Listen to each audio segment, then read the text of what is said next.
આ એ પ્રધાનમંત્રી છે આ બોડેલીની બાજુમાં જાંબુઘોડા પંચમહાલના વિસ્તારમાં 1857ના સ્વાતંત્ર્ય સંગ્રામમાં જોરિયા પરમેશ્વર ની સાથે હજારો આદિવાસીઓએ રૂપસિંહ નાયકના નેતૃત્વમાં લડી હતી. એને સન્માન કરનાર પ્રધાનમંત્રી આપણી વચ્ચે આવી રહ્યા છે.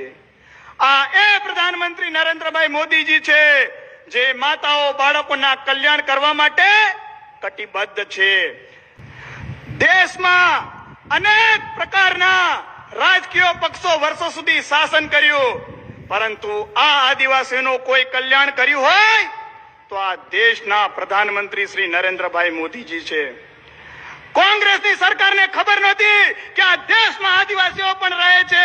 આ એ પ્રધાનમંત્રી હતા જ્યારે આ ભારતીય જનતા પાર્ટીની સરકાર આદિજાતિ કલ્યાણનું મંત્રાલય એમણે સ્થપાયું.